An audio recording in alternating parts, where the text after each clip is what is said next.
Si vous faites partie de ceux qui croient au SaaSpocalypse, vous avez besoin du bootcamp. Je rappelle ici qu'on commence à partir du mois d'octobre. Les places sont limitées et le tarif est progressif comme d'habitude. Toutes les informations sont en description de la vidéo. Donc, Constellation Software a publié ses résultats financiers ici dernièrement.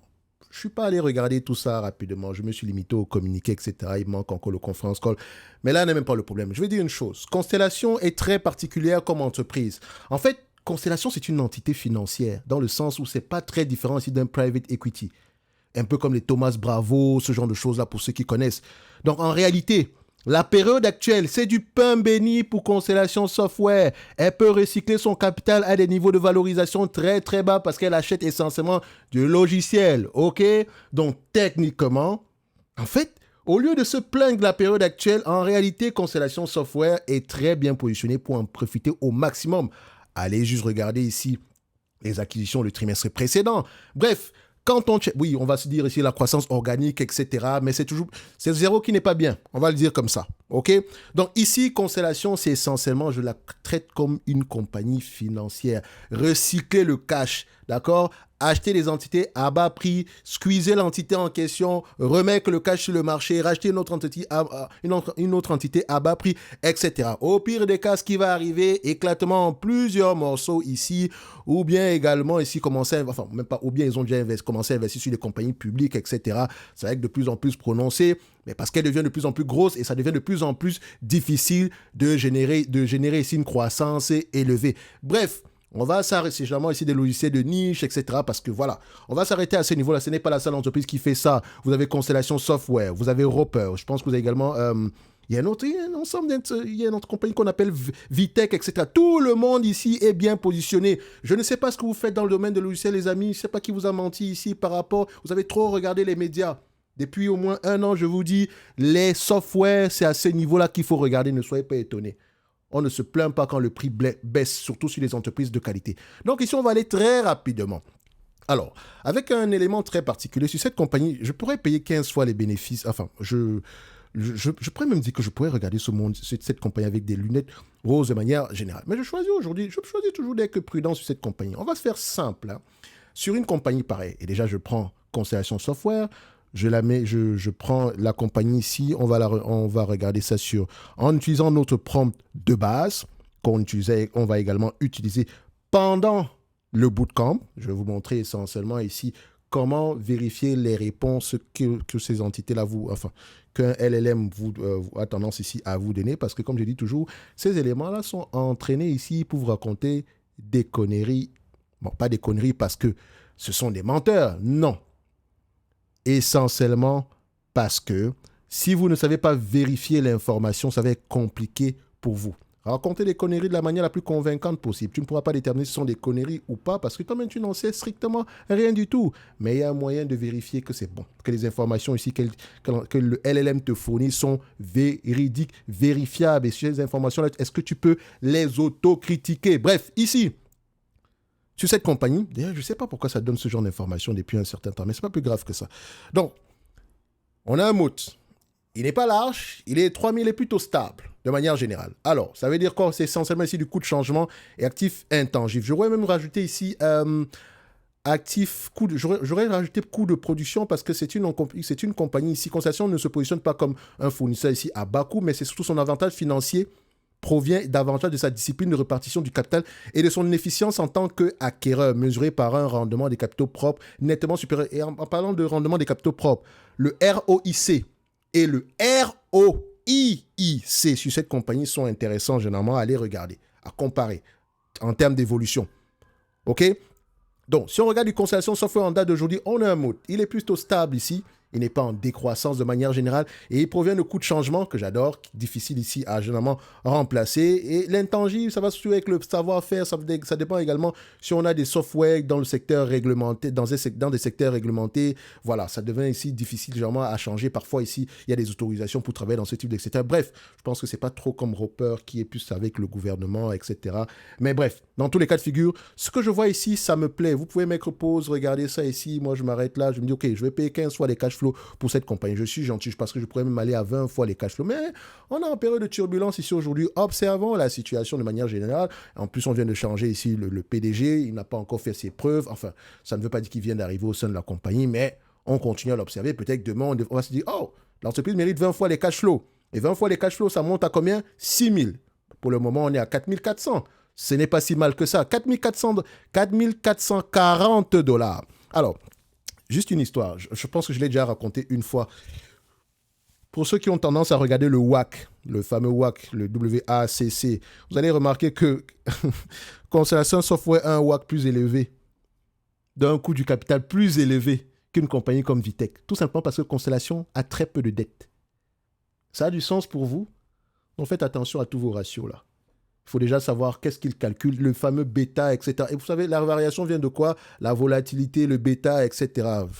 C'est juste que pour ceux qui me connaissent, vous savez que je n'utilise jamais. Le DCF, vous pouvez l'utiliser ici. Et encore, il faut le voir autrement. Quel est le prix à partir duquel je pourrais acheter l'entreprise pour qu'elle me génère à peu près 15% de croissance en moyenne, etc. Pour ceux qui ont un target, généralement ici. Comme je dis toujours, votre rôle n'est pas de battre le marché. Je dis bien, je répète encore une fois, votre rôle n'est pas de battre le marché. En tant que particulier qui choisit faire du stock picking, votre rôle est d'atteindre vos objectifs financiers. Donc, vous devez avoir des objectifs financiers bien fixés à la base. C'est la première chose qu'on regarde. On ne se lève pas un matin, on commence à faire du stock picking pour rien. Vous avez des alternatives, surtout quand on ne le fait pas sérieusement. OK? Donc, ici, si on revient on referme cette grosse parenthèse-là, ça fait 4400, 4440 ici. Quand on peut regarder ici la dette nette, est-ce que ça vaut la peine même de prendre la dette nette ici du point de vue volume, dette nette? Voilà, CSU. On fait ça, 1, 2, 3. Dette nette, on a combien ici? On a quelque chose entre 2 milliards 300. Pour une génération de free cash flow de combien en moyenne? 2 milliards 700. En termes de target, médiane N+3, on est à combien? Aux alentours de 3 milliards 500. Donc, on a une certaine évolution ici. Enfin, après, à peu près, ça n'a même pas trop baissé de manière générale. Mais globalement, ici, on peut prendre la dette nette, ça ne dérange pas plus que ça. OK. Donc, je prends ça, Fun Graph. J'actualise un tout petit peu. Voilà. OK. Donc, on a ça ici, Fun Graph. Ça date encore du 12. Donc, peut-être que ce n'est pas encore actualisé avec les dernières informations, mais ce n'est pas plus grave que ça. Ça n'a pas trop augmenté. La dette n'a pas explosé non plus. Donc, ça donne à peu près 197 $ ici. 197 $ moins le target price qu'on avait ici à 15 fois les cash flows. Je dis bien 15 fois les cash flows, je suis gentil. Quand je dis je suis gentil, j'essaie d'être assez conservateur. 4440 moins ici. Enfin, j'ai oublié déjà le chiffre de manière générale ici.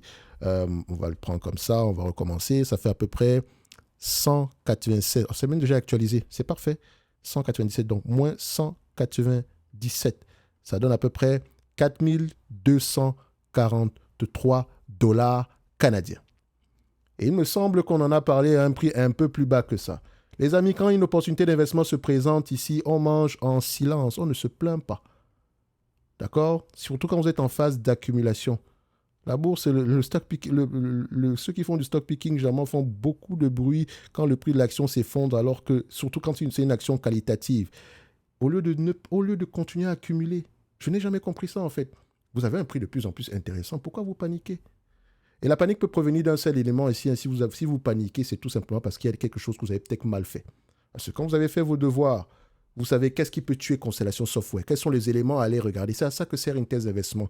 Si ces éléments ne sont pas encore visibles en date d'aujourd'hui, on continue à accumuler tranquillement. On aimerait que le prix aille même encore plus bas que ça. Donc, target price, je mettrai 4243. 4243 ici. On va le prendre où? On vient ici. Ça sera à peu près 4243. Constellation Software. 4000. Oh, on était à 4727 ici. Attendez. Laissez-moi regarder ça. Qu'est-ce que j'avais pris? 25 fois les cash flows. Attendez, on va vérifier quelque chose. Parce que les free cash flows de cette compagnie sont très similaires aux cash flows opérationnels. Attention. Donc, si je les ai pris ici à 15 fois les cash flows opérationnels, c'est comme si je prenais 20 fois je prenais 15 fois les free cash flows. Attention. 4486, vous voyez, on est à peu près, alors qu'on avait 4400. Vous voyez, c'est à peu près la même chose. 224 ici. Et quand on regarde les cash flows opérationnels, on est à 296. OK. Donc, si on met 20 fois ici, vous voyez qu'on aura un chiffre un peu plus élevé que ça. Donc, ici, normalement, si je me situe à 25 fois. Parce que globalement, si une entreprise avec la croissance à venir, parce qu'il y aura de la croissance ici, on peut on peut négocier 25 fois les bénéfices. Donc, globalement, en fait, je pense que je vais rester sur le 20 fois les cash flow. Je vais le faire comme ça. J'ai voulu être très gentil en date d'aujourd'hui.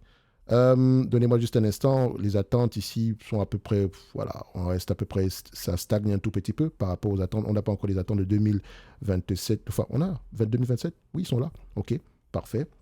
Donc, ce qu'on va faire, c'est simple. Hein. Je vais me positionner ici. Cash flow opérationnel, ça donne à peu près, si je me situe à 20 fois les cash flow opérationnels, on n'est pas très loin ici des 15 fois, de 15 fois les cash flow globalement. OK? Donc, on va le laisser à ce niveau-là. Ça ne dérange pas plus que ça. Si c'est plus que ça, tant mieux. Ce n'est pas trop le chiffre même qui est intéressant. C'est déterminer déjà, est-ce que cette compagnie a les capacités de maintenir les marges actuelles stables. C'est à ce niveau-là qu'on commence à travailler. C'est plus élevé que ça, tant mieux. J'aurais pu mettre ici 6 000. Ça me chante. Je mets 6 000 dans tous les cas de figure. Donc, je vais mettre ici 440. Je vais mettre ici le chiffre en question qu'on avait calculé précédemment, en sachant que ça peut être bien plus élevé que ça. OK? 4243. Je sais qu'il y a parmi vous des gens qui accordent beaucoup d'importance au target price. C'est la partie la moins intéressante, les amis.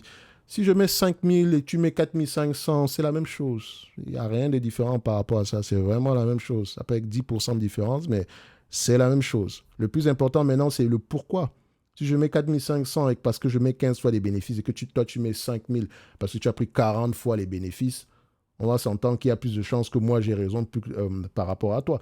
Mais également, enfin, plus rapidement, on va le dire comme ça. Ça ne veut pas forcément dire que tu as tort. Ça veut tout simplement dire ici que l'entreprise doit justifier d'une croissance très élevée, de marge de plus en plus élevée. Donc, tout se passe au niveau des hypothèses. Donc, je vais mettre ça à 4243. Ça ne change pas grand-chose. J'aurais même pu laisser le prix passer ici. Donc, ça reste toujours un prix intéressant en date d'aujourd'hui. Donc, je mets ça en today. Parfait. On met quoi? X15. Les OCF de 2028. Et je vous ai dit ici que c'est une compagnie qui pourrait mériter 20 fois les cash flows. Et si je prends même 20 fois les cash flows, parce qu'il faut toujours faire ici une hypothèse ciel bleu, on va le dire comme ça. $296, les attentes ici de 2028. $296, multiplié par 20 fois les bénéfices, disons moins $400 de dette nette ici, je ne sais pas combien c'était, 300 et poussière. Ça donne à peu près aux alentours de 5 500. Donc ça pourrait aller plus haut que ça. OK? Parce que la valorisation d'une compagnie, c'est un intervalle de valeur. Ce n'est pas un chiffre rond. Ce n'est pas 5 000. J'entends souvent des gens dire ici que non, il faut que j'achète une compagnie qui vaut $47. OK, je vais attendre que la compagnie arrive d'abord à 47,65 ou bien 46,65 avant de l'acheter. Si elle vaut $47 et qu'elle pourrait valoir bien plus que ça, à $50, ça ne me dérange pas. Quelle est la différence entre 47 et 50? Quelle est vraiment la différence à long terme? Il faut éviter de réfléchir en termes de 3 chiffres après la virgule. Non. $40, c'est la même chose que $45. Si c'est sous-évalué, c'est un intervalle de valeur. Le plus important, c'est l'hypothèse que tu prends en considération. C'est cette hypothèse-là qui doit être solide. Elle doit être solide par rapport à quoi? Peut-être parce que les marges... l'entreprise a la capacité de maintenir ses marges stables. Pourquoi est-ce que tu le penses? Peut-être parce qu'il y a des contrats récurrents et qu'elle a déjà prouvé par le passé qu'elle pouvait augmenter les prix sans que la clientèle ne rechigne. Peut-être parce que les clients mentionnent ici que vraiment le logiciel est très bon et qu'on a du mal à trouver meilleur que ça. Donc, ça veut déjà dire ici qu'on a un potentiel d'augmentation des prix. Peut-être parce que le logiciel est très bon et que l'entreprise, ça représente une toute petite partie des dépenses de nos clients. Donc, on peut augmenter les prix, surtout si c'est un logiciel critique. Vous voyez? Il y a plusieurs façons de réfléchir par rapport au potentiel d'augmentation des marges. C'est la seule chose parfois même que vous ne pouvez pas anticiper. Oui, la croissance, etc., la prise de part de marché, surtout quand le marché est en croissance, mais surtout pour les entreprises qui font des acquisitions ici, la croissance ici est généralement artificielle parce qu'on l'achète globalement. OK? Mais le plus important maintenant, c'est est-ce qu'on arrive à maintenir les marges? Est-ce qu'on arrive à maintenir les marges? Parce que quand les marges commencent à baisser, faites très attention. On vend du logiciel, donc on s'attend ici à une certaine récurrence. Quand les marges commencent à baisser, il faut faire attention. Je ne vous dis pas ici que vous faites attention par rapport, enfin, de toutes les façons ici, c'est un conseil qui vaut pour n'importe quelle entreprise dans le domaine des logiciels. Mais n'oubliez pas que cette compagnie est particulière dans le domaine des logiciels, qui veut dire ici que c'est un business, c'est essentiellement c'est un private equity, comme je le disais. C'est un portefeuille d'entreprise. Et les entités qu'elles rachètent sont essentiellement ici, doivent être capables de rapporter de plus en plus d'argent. Donc, en réalité, l'élément qu'on doit regarder, c'est vraiment le ROIC. Comment est-ce qu'il évolue dans le temps sur 3 ans, sur 5 ans, sur 10 ans. Malheureusement, ce n'est pas un élément qu'on a ici. Mais bon, c'est un chiffre qu'on peut retrouver partout ailleurs. Et beaucoup vont se dire ici que oh, le ROIC est en train de baisser. Ça veut dire ici que l'entreprise a de moins en moins d'avantages concurrentiels. Tant qu'elle peut générer de l'alpha, tant qu'elle peut, tant que son coût du capital est très peu élevé, bah, en fait, ce ROIC pourrait même être 10% que l'entreprise créerait de la valeur. Si son coût du capital est peut-être à 3%. Vous voyez ce que je veux dire? Donc, il faut la regarder de différents. C'est une compagnie qu'il faut regarder Enfin, c'est pas une compagnie de logiciels classique. En fait, j'aurais même du mal à la catégoriser comme une compagnie de logiciels. Oui, elle n'achète que des compagnies dans le domaine des logiciels, mais en fait, c'est un private equity. Littéralement. C'est ça, juste côté en bourse. C'est juste ça. Donc, c'est pas très différent ici d'un. Enfin, c'est un peu comme un KKR. Je pense même qu'on aurait dû la mettre à ce niveau-là dans les capital markets. C'est essentiellement ça qu'elle fait. Pour que KKR assez diversifié, on a de la dette privée, on a de rachat d'entreprises ici. Bref, c'est un méli-mélo de plusieurs éléments. C'est un peu comme également une entité comme Brookfield Asset Management. Bref, je vais m'arrêter là. Constellation Software reste une entreprise intéressante au prix actuel. Ceci n'est que mon avis et non un conseil d'investissement. Comme d'habitude, je me réserve pleinement et royalement le droit de me tromper. N'oubliez pas, les places pour le bootcamp sont limitées et le tarif est évolutif. Je ne sais pas combien ça sera le premier du mois d'octobre. Vous n'avez qu'à aller regarder ici combien c'est aujourd'hui parce qu'il y a un changement qui arrive la semaine prochaine dans tous les cas de figure. C'est déjà affiché de manière générale. Uniquement réservé à ceux qui veulent faire du stock picking sérieusement pour arrêter de guesstimer quand vous investissez. Investissez avec conviction. Quand on investit avec conviction, on sait exactement dans quoi est-ce qu'on met les pieds. Ne me faites pas confiance, les amis. Venez vérifier par vous-même parce que la garantie, elle est là. Ça fonctionne. OK, ça fonctionne tellement que je vous garantis un remboursement total si vous êtes incapable de bâtir une thèse d'investissement. Pour vous dire. Bref, tout est en description de la vidéo. Alors, pour ceux qui ont acheté du Constellation Software ici aujourd'hui, laissez-moi savoir, qu'est-ce que vous avez appris du dernier conférence call? Parce que moi, je ne l'ai pas consulté ici, j'ai juste regardé la note de presse ici par rapport aux résultats. Qu'est-ce qui vous a plu? Qu'est-ce qui vous a déplu, etc. Je parle surtout du conférence call, hein. C'est ça qui m'intéresse globalement. Laissez-moi savoir ici en commentaire. Merci, au revoir.